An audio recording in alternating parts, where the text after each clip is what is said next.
Pakistani high commission London میں Kashmir festival کی تعارفی تقریب کا انعقاد کیا گیا. اس کشمیر فیسٹیول میں کشمیر پریمیئر لیگ کی 7 ٹیموں سمیت 50 ممالک کے پیرا گلائیڈرز بھی شرکت کریں گے، جبکہ دنیا بھر سے 1 لاکھ سے زائد سیاحوں کی سالوی میلے میں شرکت متوقع ہے.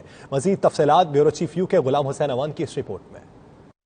پاکستانی ہائی کمیشن لندن میں کشمیر فیسٹیول کی تعارفی تقریب کے موقع پر پاکستانی ہائی کمشنر نفیس ذکریہ، وزیر اطلاعات و ٹورزم آزاد کشمیر مشتاق منہاس، سیکرٹری اطلاعات و سیاحت مدحت شہزاد سمیت کمیونٹی کے درجنوں افراد نے شرکت کی. کشمیر فیسٹیول کے چیف آرگنائزر عارف ملک نے تقریب سے خطاب کرتے ہوئے کہا کہ 27 ستمبر سے شروع ہونے والے کشمیر فیسٹیول کے انعقاد سے پاکستان اور آزاد کشمیر کی سیاحت کو دنیا بھر میں فروغ ملے گا. آزاد کشمیر کے وزیر سیاحت و اطلاعات مشتاق منہاس نے اس موقع پر خطاب کرتے ہوئے کہا کہ پاکستان اور کشمیر کی تاریخ میں پہلی بار اتنے بڑے لیول پر میلے کا انعقاد کیا جا رہا ہے. پاکستانی ہائی کمشنر نفیس ذکریہ کے اس موقع پر کہنا تھا کہ بڑے فخر کی بات ہے کہ پہلے کشمیر فیسٹیول کی لانچنگ تقریب پاکستانی ہائی کمیشن لندن میں منعقد ہو رہی ہے. پاکستان پریس کلب UK کے صدر مبین چودھری نے اس موقع پر خطاب کرتے ہوئے کہا کہ کشمیر کی اس میلے اور کرکٹ ٹورنامنٹ کے لیے صحافی برادری ہر ممکن تعاون کرے گی اور ملک کا وقار بلند کرنے کے لیے اپنا حصہ ڈالے گی. ابرار قریشی سمیت دیگر کا میڈیا سے بات چیت کرتے ہوئے کہنا تھا کہ پاکستان میں پہلی بار کشمیر فیسٹیول کا انعقاد انتہائی خوشائند بات ہے. اس میلے میں 50 ممالک کے پیرا گلائیڈرز کشمیر کی فضاؤں میں رنگ بکھیریں گے. یہ خوشخبری ہے،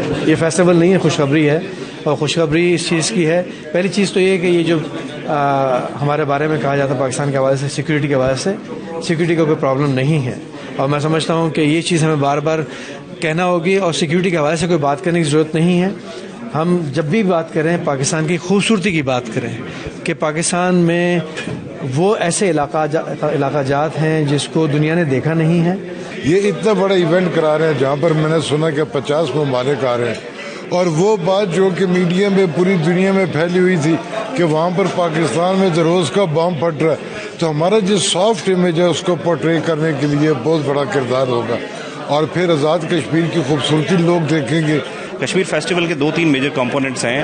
جو سب سے پہلا کمپوننٹ ہے وہ پیراگلائڈنگ کا پری ورلڈ کپ ہے کہ جس میں ہم لوگ 50 ملکوں سے زیادہ لوگ ایکسپیکٹ کر رہے ہیں، اور ان 50 ملکوں سے جب زیادہ پیراگلائڈرز آئیں گے، پارٹیسپیٹ کریں گے، تو ٹورزم ڈیولپمنٹ ہوگی اور پاکستان پیراگلائڈنگ میپ پہ مارک ہوگا Pakistan for the first time. اور ساتھ ہی ساتھ کشمیر پریمیئر لیگ ایک اور زبردست فیچر ہے اس ساری ایکٹیویٹی میں، جس میں پاکستانی پلیئرز بھی جو انٹرنیشنل پلیئرز ہیں وہ پارٹیسپیٹ کر رہے ہیں، اور برطانیہ سے بھی ٹیم جا رہی ہے. Being chair person of that committee جو اس کو آرگنائز کر رہا ہے، ہمیں یہ فیلنگ آئی ہے کہ 1 لاکھ فٹ فال تو ہوگا، لیکن جب سے میں UK آئی ہوں مجھے لگتا ہے وہ 1.5 لاکھ نہ ہو جائے، کیونکہ یہاں سے لوگ بہت انتھوزیاسٹکلی پارٹیسپیٹ بھی کرنا چاہ رہے ہیں. میں پچھلے 1 ہفتے سے مختلف لوگوں سے ڈفرینٹ انٹریکشن کی ہے، تو مجھے لگتا ہے کہ بہت سارے لوگ انشاءاللہ پارٹیسپیٹ کریں گے، وہاں جائیں گے.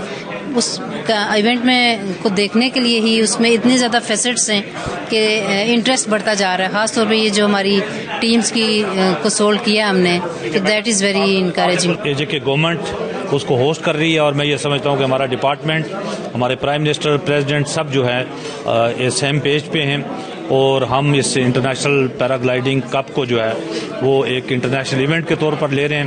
ٹورنامنٹ کا آرگنائزر عارف ملک نے برطانیہ کے لیے ابرار قریشی کو کشمیر پریمیئر لیگ کا کوآرڈینیٹر بھی مقرر کیا. غلام حسین اوان، 92 نیوز، لندن، UK.